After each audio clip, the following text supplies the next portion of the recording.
Hello everyone, good morning, welcome to this channel. আশা করছি তোমরা সবাই ভালো আছো, সুস্থ আছো। আমিও ভালো আছি, সুস্থ আছি।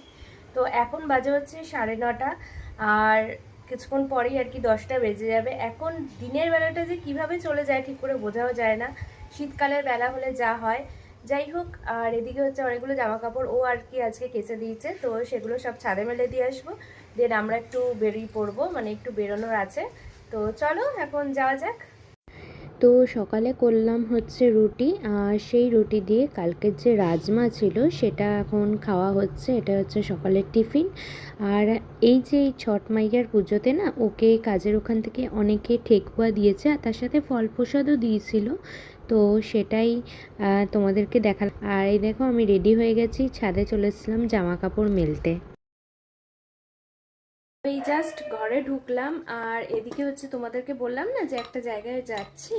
তো কোথায় গেছিলাম হচ্ছে সোনার দোকানে। আর ওর একটা রূপোর চেন মানে বানাতে দেওয়া ছিল, আর তার সাথে একটা হনুমানজির লকেট বানাতে দেওয়া ছিল।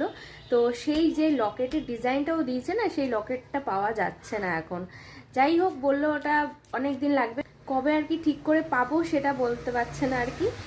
তো ওর চেনটা রেডি হয়ে গেছিলো, তাই ওর চেনটা আর কি নিয়ে চলে এসেছিলাম। এই হচ্ছে ডিজাইনটা,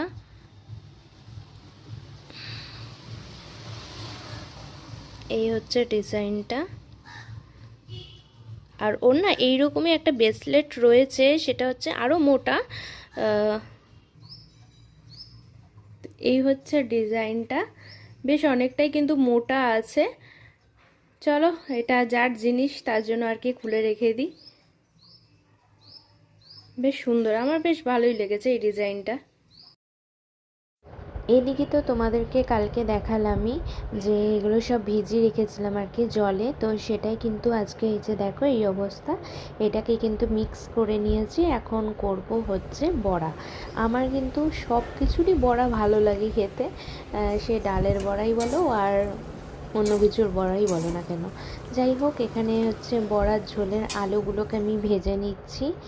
বড়া কিন্তু আগেই আমি ভেজে নিয়ে, গরম গরম বড়ার ভাজা কিন্তু খেতে আরও ভালো লাগে, তাই আমি 2-3টে কিন্তু খেয়েও নিয়েছি। যাই হোক, সন্ধেবেলা এই যে আমার স্টুডেন্ট এসেছিলো, তো ওদেরকেই পড়াচ্ছিলাম আর তার সাথে চাও খেয়েছিলাম।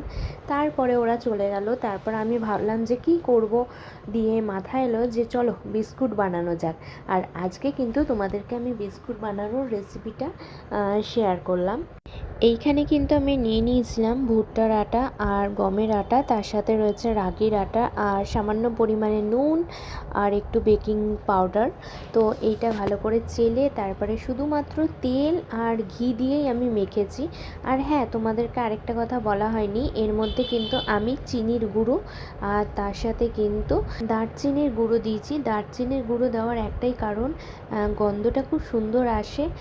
আর এদিকে কিন্তু আমি 10 মিনিট আগে থেকেই কিন্তু মাইক্রোওভেনটাকে গরম করতে দিয়ে দিয়েছিলাম। তো এটা যথেষ্ট পরিমাণে গরম হয়ে গেছে। তারপরে আমি এই বিস্কুটগুলোকেই ঢুকিয়ে দিয়েছি। এখন আমি আধ ঘন্টার জন্য অপেক্ষা করব। এখানে আমি 180 ডিগ্রি সেলসিয়াসে। এইদিকে কিন্তু আমার বিস্কুট রেডি। তোমরা না খেলে বিশ্বাস করবে না, মানে এতটা পরিমাণে টেস্টি হয়েছিল, আর সমস্ত কিছু পারফেক্ট হয়েছে। আর ঘরের বানানো বিস্কুট তো আমার বেশ ভালোই লাগে খেতে। এর আগেও কিন্তু আমি বানিয়েছি, এটা প্রথম না। তো যাই হোক, এই যে এগুলো হচ্ছে আগে খেয়ে নেব, আর ওইটা হচ্ছে পরে মানে খাওয়া স্টার্ট করব। তো এই যে সেই নতুন চেন পরা স্টার্ট করে দিচ্ছে, তাই তো। তো তোমার নতুন চেন পরে কেমন লাগছে বলো? হেভি হয়েছে। এই হচ্ছে ডিজাইনটা, আমার তো বেশ ভালোই লাগছে এটা। সেই তোমার ব্রেসলেটের অনেকটা ওরকম না, ব্রেসলেটের মতো।